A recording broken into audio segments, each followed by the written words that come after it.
ஓம் ஸ்ரீ விக்னேஸ்வராய நமः. ஸ்ரீ சரஸ்வத்யை நமः. ஸ்ரீ குருப்யோ நமः.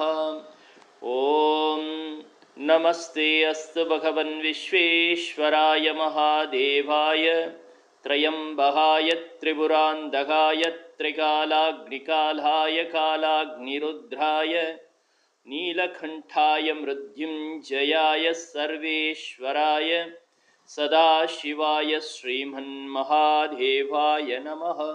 ஹரி ஓம். இன்று பாடல் 10.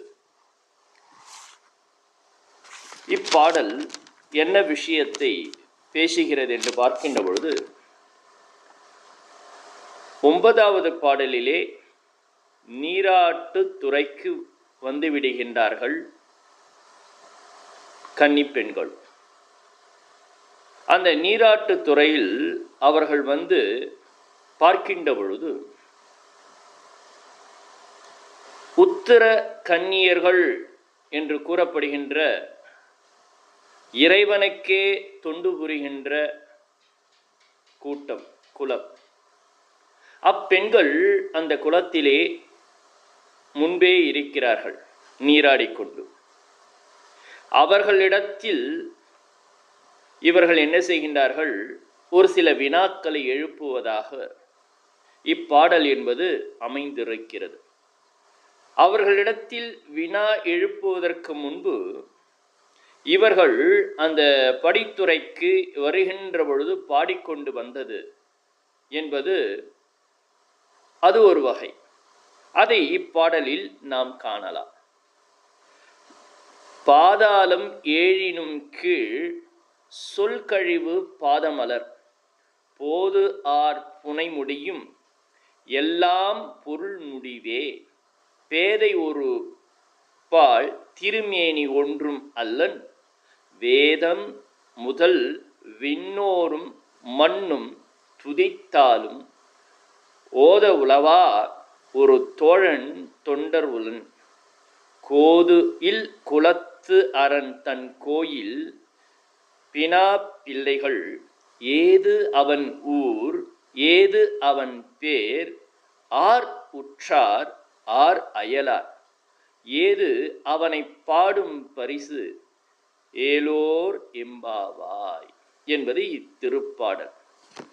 இந்த பாடலின் பொருளை நாம் பார்க்கலாம். முதலிலே இங்கு எதை எடுத்துக்கொள்ளலாம் என்று பார்க்கின்ற பொழுது, இறைவன் எங்கும் வியாபித்திருக்கிறானா, அவனுடைய வியாபகத்தை, எல்லையில்லா தன்மையை முதல் 2 வரிகளில் இங்கு பாடப்படுகிறது. பாதாளம் ஏழினும் கீழ் சொல்கழிவு பாதமலர். முதல் வரியிலே அடியிலே இறைவனுடைய பாதமலர் எப்படியாப்பட்டது என்று பேசப்படுகிறது. 2வது அடியில் இறைவன் திருமுடி எப்படியாப்பட்டது என்று பேசப்படுகிறது.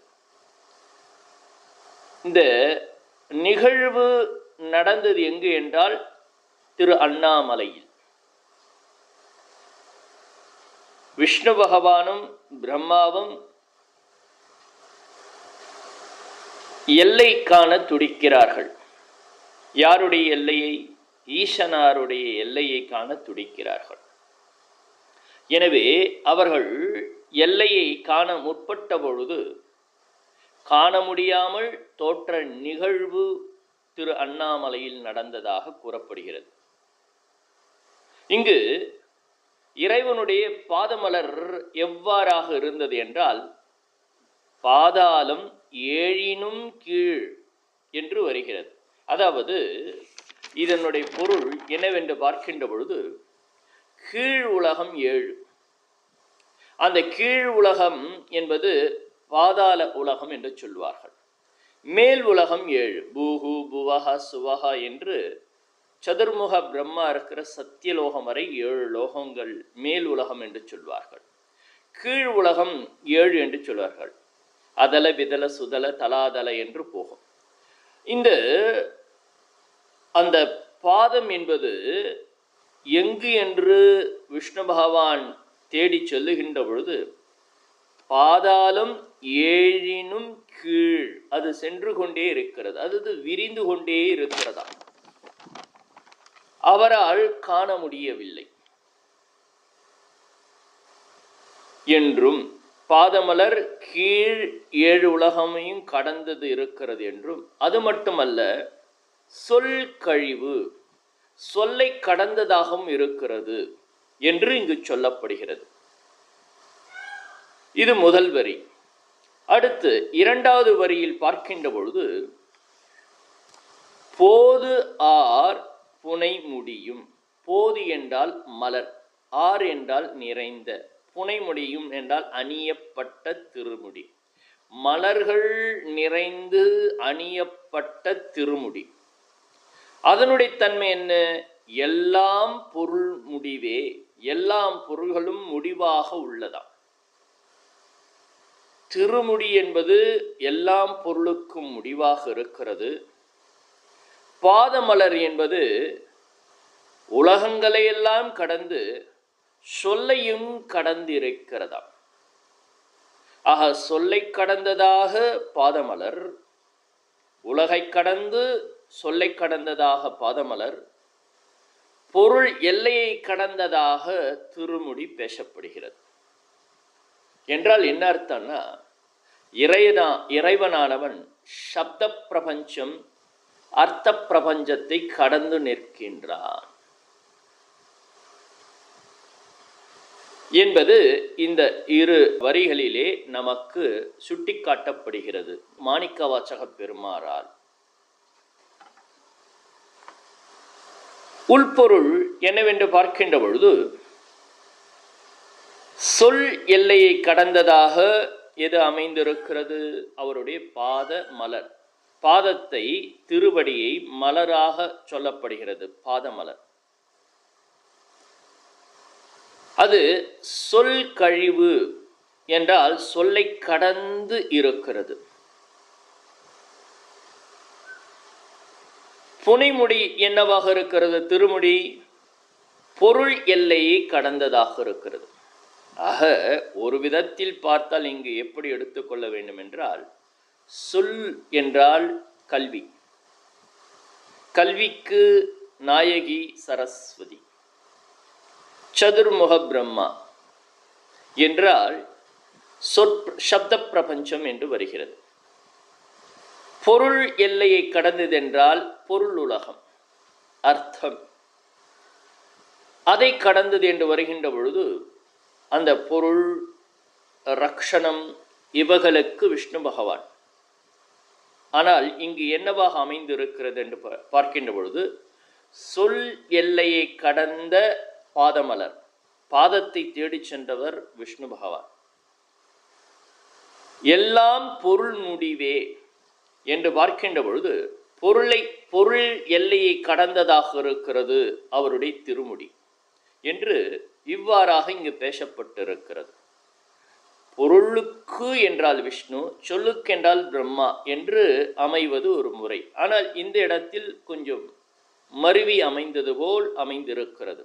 ஆனாலும் பொருள் என்ன? இறைவனானவன் பொருளை கடந்தவனாக, அர்த்த பிரபஞ்சம் என்பது பொருள் பிரபஞ்சம், அதை கடந்தவனாக, சொல் சப்த பிரபஞ்சத்தை இறைவன் கடந்தவனாக இருக்கிறான்.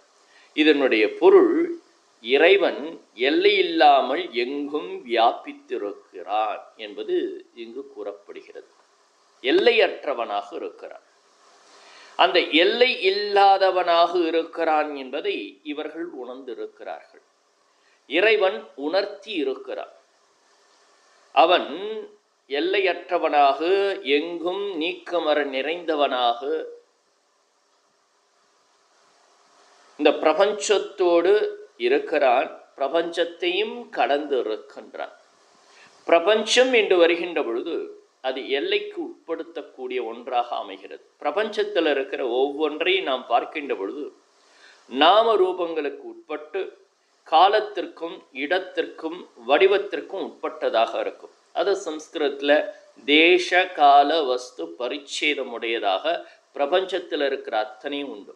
எது இடத்தால், காலத்தால், வடிவத்தால் உட்பட்டிருக்கோ அதற்கு குணம் இருக்க, அதை சப்த பிரபஞ்சமாய ஆகிய சொல் என்பது விளக்கத்தை கொடுக்கும். இங்கு ஈசனானவர் எவ்வாறாக இருக்கிறார்?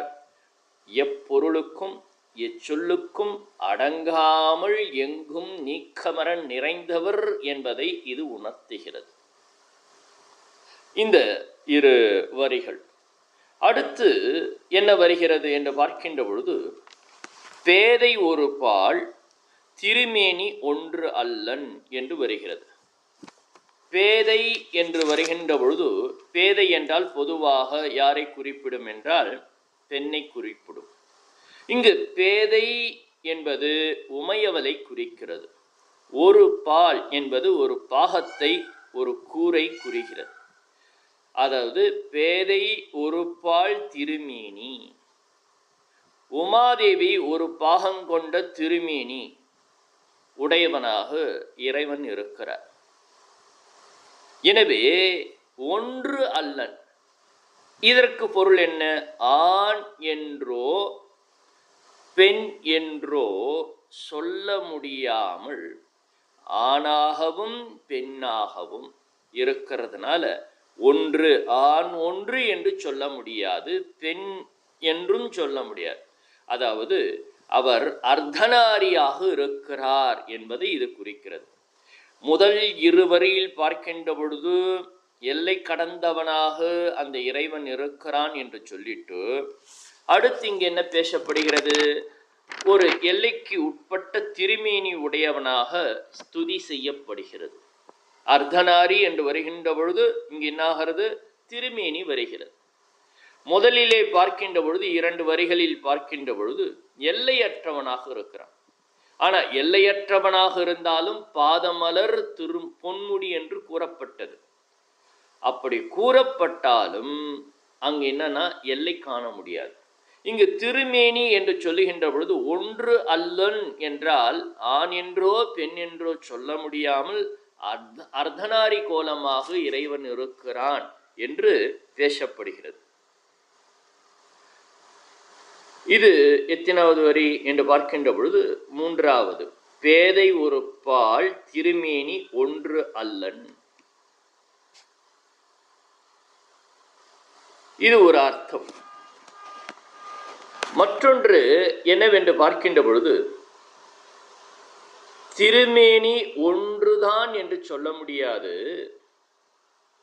அடியவர்கள் என்ன மனோபாவனையில் வழிபடுகின்றார்களோ அத்துணை திருமேனியும் எடுப்பவன் என்ற காரணத்தினால் ஒன்று அல்லன், ஒரு திருமேனி என்று சொல்ல முடியாது. அவன் பல திருமேனிகளையும் எடுப்பான் என்றும் இங்கு பொருள் எடுத்துக்கொள்ளலாம். ஆக இங்கு எத்தனை பொருள் அமைகிறது? இரு பொருள். ஆண் என்றோ பெண் என்றோ, ஆண் ஒன்று அல்லது பெண் ஒன்று என்று சொல்ல முடியாது. இரண்டும் கலந்த அர்த்தநாரி கோலமாக இருக்கிறான் என்பதனால் ஒன்று அல்லன் என்று ஒரு பொருள். இரண்டாவது என்ன பார்த்தோம்?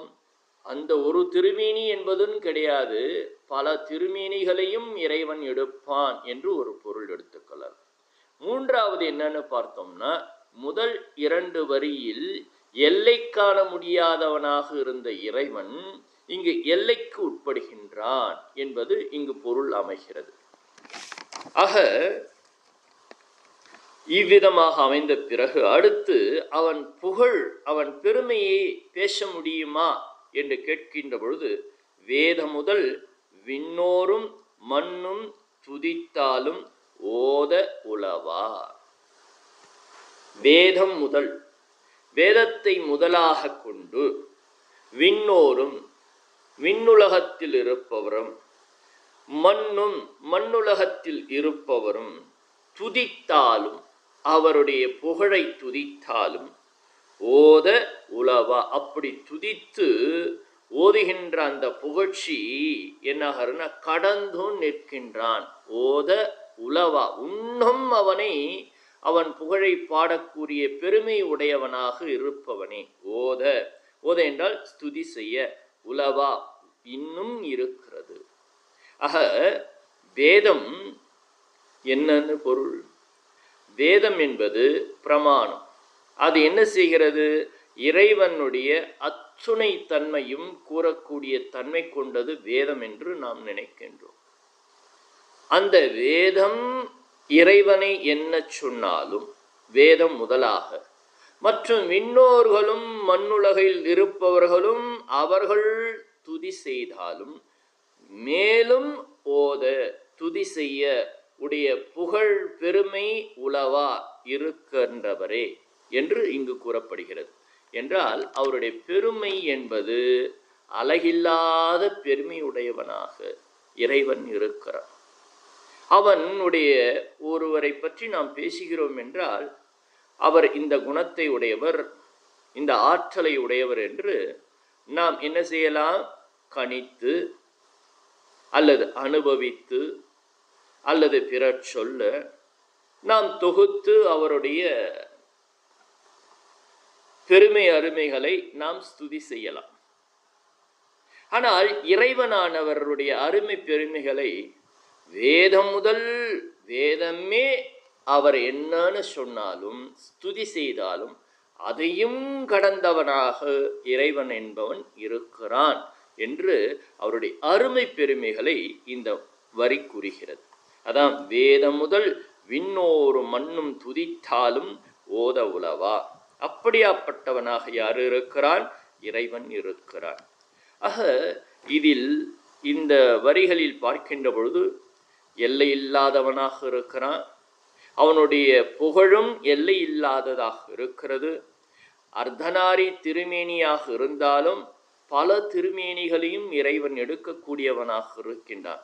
ஆக இவ்வரிகளில் இறைவனுடைய பெருமை, திருமேனி, அவனுடைய எல்லை என்பது அகண்டமாக, அதாவது எல்லை அற்றதாக, எண்ணிக்கை அற்றதாக இருப்பதாக இவர்களுடைய பாடலில் பொருள் என்பது அமைந்திருக்கிறது.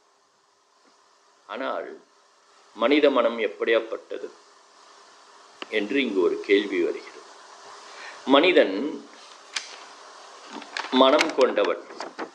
அந்த மனம் கொண்டவனுக்கு இவ்விதமாக சொல்லுகின்ற பொழுது அவனால் நெருங்க முடியாது. ஏனால் மனிதன் மனதினால் தான் நெருங்குவான். அவனுக்கு நெருக்கம் ஏற்பட வேண்டும் என்றால் என்னென்ன தேவை? ஊர் இருக்கணும், பேர் இருக்கணும், உற்றார் அயலார் இருக்கணும். அவன் புகழை தாங்கள் நெருங்கி பாடக்கூடியதாக இருத்தல் வேண்டும். அப்பதான் இந்த மனம் என்பது என்னாகும்னா ஒன்றும். இன்னதான் சித்தாந்தம் வேதாந்தம் படித்தாலும் அறிவில் நாம் ஆஹா ஓஹோ என்று சொன்னாலும் மனதிற்கு நெருக்கம் கோவிலில் அமைந்திருக்கிற விக்கிரகம், வழிபாடு, இவைகளில்தானே ஓடுகிறது. என்னதான் பேசினாலும் அவன் திருமேனியோடு இந்த ஊர்ல இருக்கிற தெய்வம் இந்த குணத்தோடு இருக்கிறான், அங்கு அவன் போனால் இந்த விதமான அருளை அங்கு பாலிப்பான், அருள் பாலிப்பான் என்று ஒரு கோவிலுக்குன்னு ஒரு சரித்திரம் சொல்றோம் அல்லவா? அவனுக்கு அந்த கோவிலில் வைத்தீஸ்வரன்ற பேர், வைத்தியநாதன் அவன். அந்த வைத்தியநாதனிடத்தில் சென்றால் எவ்விதமான நோய் நொடிகள் இருந்தாலும் அவன் அதை வைத்தியம் செய்து தீர்த்து விடுகின்ற ஆற்றலும் வல்லமையும் குணமும் உடையவன் அவன் என்று சொன்னால்தான் ஆஹா அப்படி என்று நாம் என்ன செய்வோம்? அந்த வைத்தீஸ்வரன் கோயிலை நோக்கி செல்லுவோம். நமக்கு அதுல ஒரு ஈடுபாடு என்பது ஏற்படும், நெருக்கம் என்பது ஏற்படும். இறைவன் பார்க்குமிடமெல்லாம் நீக்கமர நிறைந்திருக்கின்ற பரிபூர்ண பொருளே என்று அறிவினால் நாம் தெளிந்தாலும் நமக்கு அவனிடத்துல அன்பும் நெருக்கமும், நாம் அவனிடத்தில் அன்பு வைத்தலும் நமக்கு ஏற்படுறது ரொம்ப கஷ்டம். இதுதான் இங்க இருக்கிற விஷயம். அறிவில் தெளிவு இறைவனை பற்றி ஏற்பட்டாலும் நாம் உயிரான நாம் அவனை நெருங்கணும்னா அவன் எல்லைக்கு உட்பட்டவனாக, அவனுக்கு ஊர் பேர் குணம் எல்லாமே நமக்கு தோதாக இருக்கணும். அப்பொழுதுதான் நமக்கு மன மகிழ்ச்சி என்பது ஏற்படும், அன்பு ஊற்று என்பது ஏற்படும். குணமில்லாதவன், ஒரு வடிவில்லாதவன் எங்கும் இருக்கிறான்னா அறிவுக்கு ஓகே, ஆனால் அவனிடத்தில் அன்பு செலுத்துவது எப்படி? அன்பை வை இறைவனிடத்தில் என்று சொல்லிட்டு அவனுக்கு குணம் கிடையாது, குறி கிடையாது, எல்லையற்றவனாக இருந்தால் எப்படி அன்பு செலுத்த முடியும்? புத்திக்கு வேண்டால் அது சிறப்பாக இருக்கலாம், ஆனால் அன்புணர்வு மேலோங்க வேண்டும் என்றால் அவன் வடிவுக்கு வரணும் இல்லையா? எங்கும் இருக்கிறானா என்ன அர்த்தம் என்றால் அடுத்த அடி பாடுகின்றார்கள். ஒரு தோழன் தொண்டருளன், ஒரு தோழன் தொண்டருளன் என்ற வார்த்தை வருகிறது. ஒரு தோழன்னா இப்படியெல்லாம் பேசப்பட்டாலும் நமக்கு அவன் ஒரு என்றால் ஒப்பற்ற தோழனாக இருக்கின்றான் என்று சொல்லுகின்றார். ஒரு தோழன் என்றால் இங்கு ஒரு என்ற சொல் ஒப்பற்ற தோழனாக அவன் இருப்பான். தோழன் என்று வருகின்ற பொழுது இங்கு என்ன தெரிய வருகிறது? நமக்கு நண்பர்கள் என்பவர்கள் இருந்தால் என்றால் எல்லா நேரமும் நம்மோடு இருக்க போறதில்லை. கல்வி சாலையில் படிக்கின்ற பொழுது, ஹாஸ்டல்ல தங்கி படிக்கின்ற பொழுது நம் கூட சுத்திக்கிட்டு தெரியலாம். ஆனா எல்லாங்காலமும் இருப்பார்களா? ஒரு குடும்பம் ஆகின்ற பொழுது வந்து நம்மோடு சிறிது காலம் இருந்து அல்லது சிறிது நேரம் இருந்து நம்மை விட்டு பிரிந்து சென்று விடுவான் அல்லவா தோழன்? எல்லாங்காலமும் நம்மோடு இருக்கிறது இல்லையே. ஒப்பற்ற தோழன் என்றாலும் அவன் வருவான் போவான். அதுவும் எனக்கு நெருக்கத்தை தரலையே. எல்லையில்லாதவன் சொன்னா எனக்கு அன்பு செலுத்த முடியல. ஒரு ஒப்பற்ற தோழன் என்றால் அன்பு வருகிறது, ஆனாலும் அதுல இருக்கிற தன்மையை புரிந்து கொள்கின்ற பொழுது வருவான் போவான். அடுத்து சொல்லுகின்றார்கள், தொண்டர் உலன், தொண்டர்களுடைய உள்ளத்தில் எப்பொழுதுமே குடியிருக்கிறான். தொண்டர் உலன் இல்ல, உன் உள்ளத்தில் என்றும் குடிகொண்டிருக்கின்றான் தொண்டர் உலன். பாருங்களேன், பாடலுடைய அமைப்பு இறைவனுடைய சொரூப நிலை பேசப்பட்டது. அவன் எல்லை இல்லாதவன். அவன் உலகத்தை படைக்கின்ற பொழுது அர்த்தநாரியாக சிவசக்தியாக இருந்துதான் உலோகத்தை படைக்கிறான். எனவேதான் பேதை ஒருபால் திருமேறி ஒன்று அல்லன்.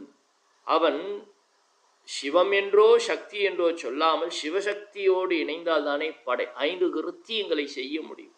எனவே ஆண் என்றும் பெண் என்றும் சொல்ல முடியாது. அவன் 5 கிருத்தியங்களை செய்கின்ற பொழுது சக்தியும் சிவமும் இணைந்துதான் 5 கிருத்தியங்களை, படைத்தல், காத்தல், அழித்தல், மறைத்தல், அருளுதல் என்ற 5 கிருத்தியங்களை செய்ய முடியும்.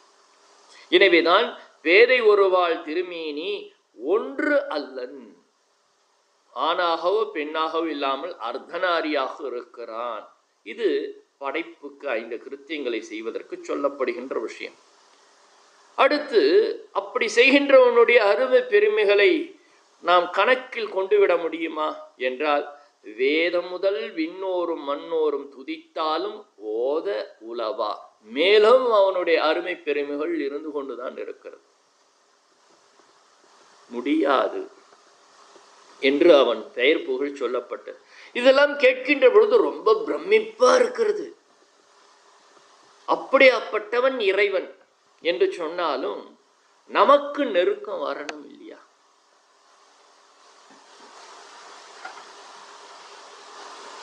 வேதாந்த சாஸ்திரத்தை சொல்லி தந்தாலோ சித்தாந்த சாஸ்திரத்தை சொல்லி தந்தாலோ கூட்டம் எவ்வளவு இருக்கும் எண்ணி விடலாம், சரியா? ஆனால் கோவிலில் திருவிழா நடக்கிறது, இறை ஆராதனை நடக்கிறதுனா சில நேரங்கள் எண்ணில் அடங்கா பக்தர்கள் கூட்டம் வரும் இல்லையா? ஏன் இது என்றால், எண்ணில் அடங்கா பக்தர்கள் கூட்டம் வருகிறது என்றால் அவன் வடிவுக்கு உட்பட்டவனாக, ஒரு பெயருக்கு உட்பட்டவனாக, ஒரு குணத்தை வெளிப்படுத்தக்கூடியவனாக ஆகின்ற பொழுது, அந்த குணம் குறி என்பது வருகின்ற பொழுது நெருக்கம் ஏற்படுகிறது. அதனால் பக்தி என்ற அன்பு மிளிர்கின்றது, எண்ணில் அடங்கா கூட்டம் வருகிறது. அவன் எண்ணில் அடங்காதவனாக இருந்தால் இங்கு கூட்டம் எண்ணப்படும். அவன் எண்ணில் அடங்குகின்றால் என்றால் எண்ணில் அடங்காத கூட்டம் வருகிறது. ஏன்? மனிதனுக்கு நெருக்கம் வேணும். இறைவன் எல்லை இல்லாதவனாக இருந்தால் இருந்துட்டு போட்டும், இன்னும் இப்ப அப்படின்னு தான் தோணும். ஆனால் அவன் ஒப்பற்ற தோழனா இருக்கிறான். தோழன் என்றாலே என்ன அர்த்தம்? நமக்கு ஏதேனும் ஒரு இடுக்கண் வந்ததுன்னா ஓடி வந்து உதவக்கூடியதான் நட்பு. இடுக்கண் களைவதாம் நட்பு. நமக்கு இடுக்கண் என்ற ஒரு துன்பம் வருகின்ற பொழுது ஓடோடி வந்து உதவுகின்றவன் தான் நண்பன். ஒப்பற்ற தோழன் என்றால் அவ்விதமாக பக்தர்களுக்கு ஏதேனும் இடுக்கண் வந்து ஐயா என் சிவனே என்று சொன்னா ஓடோடி வருவான், உதவுவான். ஆனா வந்துட்டு உதவிட்டு போயிடுவான் இல்லையா? எனக்கு அது பிடிக்கல. வந்தா என்னைக்கு என் கூடயே இருக்கும். அப்படிதானே உள்ளம் எதிர்பார்க்கிறது. ஒருத்தரிடத்தில் நமக்கு தேவையின் காரணமா தொடர்பு ஏற்பட்டால் வந்தவர் போனார் என்றால் நமக்கு பெருசா பாதிக்காது. ஆனால் வருகின்றவன் ஒரு ஒப்பற்ற தோழன், நமக்கு உதவவே வருகின்றான், வந்து உதவி செய்கின்றான். அந்த உதவியினால் நமக்கு கண்ணீர் பெருகுகிறது. ஆனால் உதவி விட்டு மறுபடியும் அவன் சென்று விட்டான் என்றால் அவன் பால் அன்பு வைத்த பிறகு அவன் சென்று விடுகின்ற பொழுது அதை விட பெரிய வேதனை என்ன இருக்கிறது? நீ வராமலே இருந்திருக்கலாமே என்று தோன்றும் அல்லவா? ஏன்னா அன்புன்னு ஒன்று வைத்து விட்டால் அன்புடையவர் நம்மை விட்டு என்றும் பிரியக்கூடாது என்று ஒரு தன்மை மனித மனதிற்கு உண்டல்லவா? நீ ஒப்பற்ற தோழனாக இருந்தாலும் சரி, உண்மைதான். ஆனால் வருவாய் போவாய் என்று சொல்லுகின்ற பொழுது அடுத்த அடி என்ன சொல்லுகிறது? தொண்டருளான். நீ அவனுடைய தொண்டனாகிவிட்டால், அவனையே கதி என்று அன்பு செய்து விட்டால் வந்தவன் போக மாட்டான். நினைப்பவர் நெஞ்சையே கோயிலாக கொண்டுள்ளான். அவன் கோயில் இருக்கிறான் நினைச்சியா? கோவில்ல பலர் பலவிதமான வேண்டுதலுக்காக பிரார்த்தனை வைத்து வருவார்கள். தேவையை பூர்த்தி செய்வதற்காக வருவார்கள். பிரச்சனையை தீர்த்து கொள்வதற்காக வருவார்கள். நான் அவர்களுடைய பிரச்சனையை தீர்க்கலாம், தேவையை பூர்த்தி செய்யலாம். ஆனால் நான் விரும்பி இருக்கிற இடம் எது தெரியுமோ? தொண்டருளன். தொண்டர்களுடைய உள்ளத்தை நான் விரும்பி கோயிலாக கொண்டுள்ளேன். அதனால்தான் நினைப்பவர் நெஞ்சையே கோயிலாக கொண்டுள்ளான். அதனால்தான் அவை சொல்லுகின்றால், முருகப்பெருமான் பெரியது எது என்று கேட்கின்ற பொழுது பெரியது பெரியது புவனம் பெரியது, புவனமோ நான்முகன் படைப்பு, நான்முகனோ அதியமால் தோன்றியவன், அதியமானோ பார்க்கடலில் துயில்பவன், பார்க்கடலையோ குருமுனி தன் கம்மண்டத்தில் அடக்கிட்டான், குருமுனியோ என்னாகிறது கும்பத்தில் தோன்றியவன், கும்பமோ பூமியில் இருக்கிறது, பூமி ஆதிசேஷன் ஒரு தலையில் தாங்குகின்றான். அந்த ஆதிசேஷனை உமையவள் ஒரு சுண்டு விரல் மோதிரமாக அணிந்து கொண்டிருக்கிறாள்.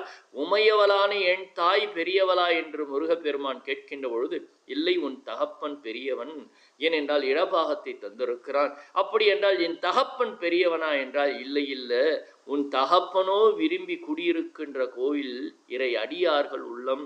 எனவே பெரியது பெரியது என்று கேட்ட முருகப்பெருமானுக்கு அடியார் உள்ளமே பெரியது என்று சொன்னால் அவ்வை.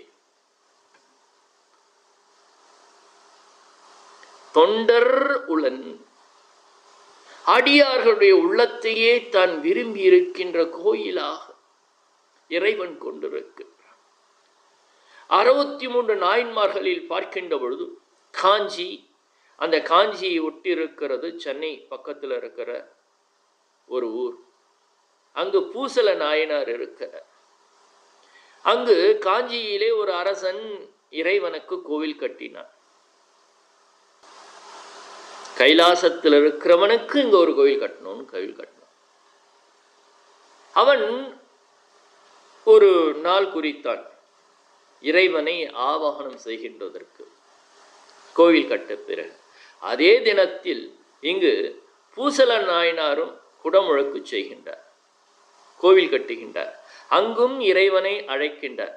சரியான நேரம், இருவருமே ஒரே நேரத்தில் அழைக்கிறார்கள். இறைவன் என்ன செய்யலாம்?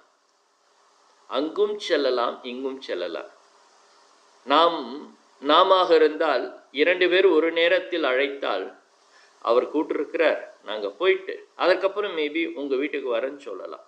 இறைவனால் 1000 இடத்திற்கும் ஒரே நேரத்தில் செல்ல முடியும். ஆனால் அவன் என்ன திரும்ப சொல்லுகின்றான்? அந்த அரசன் கனவிலே தோன்றி, பூசலார் அழைத்திருக்கிறார், அந்த நேரத்தில் நான் செல்ல வேண்டும், நீ நேரத்தை மாற்றிக்கொள் என்று சொன்னார். அந்த அரசனானவன் படைசூழ அந்த கோவில் அந்த திருநாளுக்காக எல்லா விதமான அந்த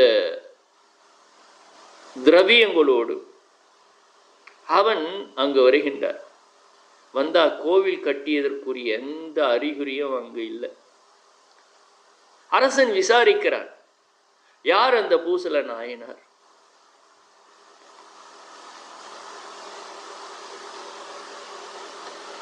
நேரம் வந்தது. இறைவன் ஒரு இடத்துக்கு வருகிறான் என்றால் அந்த நிலம், அந்த இடத்தில் இருக்கிற மக்கள் எல்லார் உள்ளத்திலும் மங்களமான எண்ணங்களும் மங்களமான இயற்கை நிகழ்வுகளும் நடக்கிறது. அரசன் செல்லுகின்றார். பூசல நாயனார் யார் என்று கேட்கின்ற பொழுது, அங்கு போகின்ற பொழுது அவர் அமர்ந்து மணக்கோவில் கட்டி இருக்கிறார். அந்த மணக்கோயிலிலே இறைவன் குடியிருக்க வந்து விட்டான். அவர் உள்ளத்தில் குடியிருக்க வருகின்ற பொழுது அந்த ஊர் முழுக்க பார்த்தீங்கன்னா மங்களமான நிகழ்வுகள் நடக்கிறது.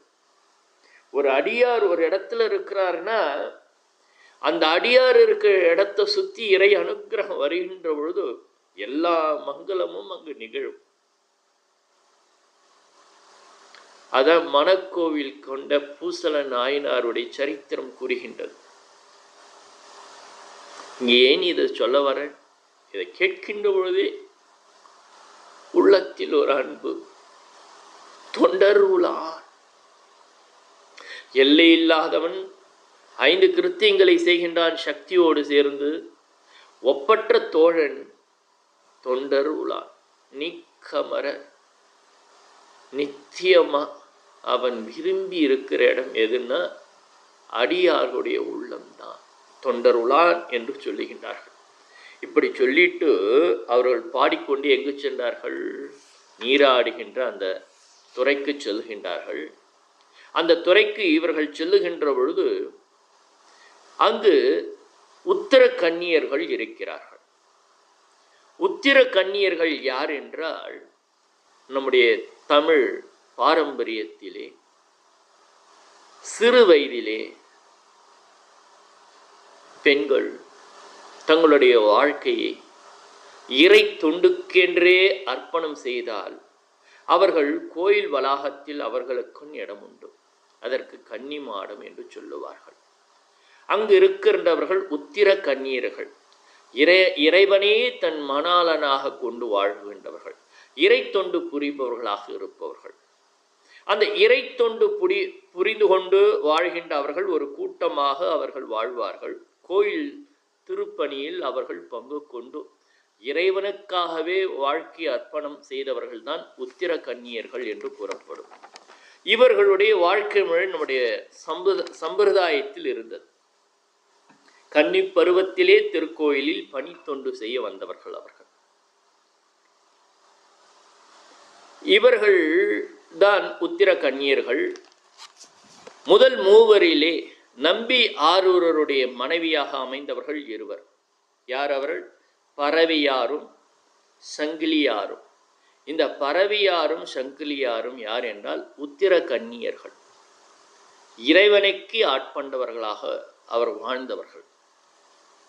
இவர்களில் ஒரு சிலர் இறை அடியார்களை தாங்களே விரும்பி மனம் உரிந்து வாழ்வார்கள். அந்த வகையில்தான் நம்பி ஆரூரரான சுந்தரருடைய மனைவிகளாக பரவியாரும் சங்கிலியாரும் ஆனார்கள். இது அந்த உத்திர கன்னியர்களுடைய தன்மை. இவர்களுக்கு சிவதொண்டை தவிர வேற எதுவுமே கிடையாது.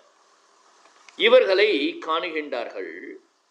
இவர்களுக்கு என்ன விசேஷம்? கோதில் குலத்து அறந்தன் கோயில் பினா பிள்ளை என்று அழைக்கிறார்கள். கோதி என்றால் குற்றம்னு பேர். கோதியில் குற்றம் இல்லாத, குலத்து என்றால் இங்கு திருக்கூட்டத்தை குறிக்கிறது. குற்றமற்ற திருக்கூட்டத்தாராக இருக்கின்ற கோது இல் குலத்து அரண்தன். அரண் என்றால் சிவபெருமானுடைய அந்த அரண்மனை, திருக்கோவில். அரண் என்றால் அரண்மனை, இறைவன் வசிக்கின்ற அரண் திருக்கோயில். அந்த அரந்தன் கோயில் பினா பிள்ளை. இங்க பினா என்பது பெண்ணை குறிக்கிறது. பினா பிள்ளை, பெண் பிள்ளைகள். இறைவன் திருக்கோயிலில் பணிகளுக்கு உரிமை பூண்டவர்களாக இருக்கின்ற பெண் பிள்ளைகளே என்று இவர்கள் அழைக்கிறார்கள். குற்றமற்ற கூட்டத்தினரும் சிவபெருமான் திருக்கோயிலிலே பணிகளுக்கு உரிமை பூண்டவர்களாக இருக்கின்ற பெண் பிள்ளைகளே என்று அழைத்து அவர்கள் கேட்கின்றார்கள், ஏது அவன் ஊர்? அந்த பெருமானுடைய ஊர் யாது? ஏது அவன் பெயர்? அவன் பெயர் யாது? ஆர் உற்றார்? யார் அவருக்கு உறவு? ஆர் அயலார்? யார் அவருக்கு அயலார்? ஏது அவனை பாடும் பரிசு? அவனை பாடும் தன்மைதான் ஏது என்று இக்கேள்விகளை அந்த உத்தர கன்னியர்களாக இருக்கின்ற அந்த பெண் பிள்ளைகளிடத்திலே இந்த பெண்கள் கேட்கின்றார்கள். ஏன் இதை கேட்கின்றார்கள் என்று பார்க்கின்ற பொழுது இவர்கள் பாடி வந்தது என்ன என்று பார்க்கின்ற பொழுது, பாதாளம் ஏழினும் கீழ் சொற்கழிவு பாதமலர் போதார் புனைமுடியும் எல்லாம் பொருள் முடிவே என்று இறைவனை எல்லையில்லாததாக பாடினார்கள். ஆனால் இங்கு என்ன செய்கின்றார்கள்? எல்லை இல்லாதவனுக்கு ஏது ஊர் என்று கேட்கின்றார்கள். எங்கும் கடந்தவனுக்கு ஒரு எல்லைக்கு உட்பட்ட ஊர் என்னன்னு கேட்கின்றார்கள். ஏது அவன் பெயர் என்று பார்க்கின்ற பொழுது அவனுக்கு ஒரு குறிப்பிட்ட உருவம்னு ஒன்று இருந்தால் பெயர்னு ஒன்று கொடுக்கணும். எனவே அவருடைய பெயர் என்ன? யார் அவருக்கு உற்றார்? சிவதொண்டு புரிந்து கொண்டு சிவனை தவிர அயலார் யாரையும் காணாத அவர்களிடத்தில் ஏன் அவருக்கு உற்றார் யார், அயலார் யார் என்று கேட்கின்றார்கள். இவர்களே பாடினார்கள், வேத முதல் விண்ணோரும் மண்ணும் துதித்தாலும் ஓத உலவா மேலும் பெருமைகள் உடையவனாக இருப்பவன் என்று சொல்லுகின்ற அவர்களை பார்த்து சொன்ன இவர்களே என்ன சொல்லுகின்றார்கள்? யாது அவனை பாடும் பரிசு என்று கேள்வியை கேட்கின்றார்கள். இதனுடைய தன்மை என்ன? இவர்கள் இறைவனுடைய அந்த தன்மைகளை பாடினாலும் அவன் ஊர் பேர், அவனுக்கு உற்றார் அயலார், அவன் பெருமை வேண்டும். ஏனென்றால் அந்த அப்போதான் மனதிற்கு என்ன ஏற்படும் என்றால் ஒரு நல்ல நெருக்கம் என்பது ஏற்படும். அந்த நெருக்கத்தை உடையவர்களாக இருப்பவர்கள் யார்? இந்த உத்திர கன்னியர்கள். அவனுக்காகவே வாழ்க்கைப்பட்டவர்கள்.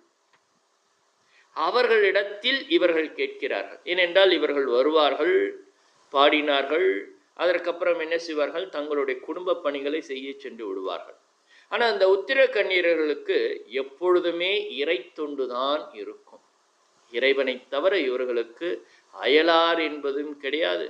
இறைவனை தவிர இவர்களுக்கு நண்பர்கள் என்பவரும் கிடையாது. சதா அவர்களே கதி என்று இருக்கின்றவர்களை பார்த்து இவர்கள் கேட்கின்றதாக இப்பாடல் என்பது அமைந்திருக்கிறது. ஏன்? மனம் நெருக்க வேண்டும் என்று கூறிக்கொண்டு இன்றைய வகுப்பை முடித்துக் கொள்கின்றேன். ஓம் பூர்ணமத பூர்ணமிதம் பூர்ணாத் பூர்ணமுதச்யதே பூர்ணஸ்ய பூர்ணமாதாய பூர்ணமேவாவசிஷ்யதே. ஓம் சாந்தி சாந்தி சாந்தி.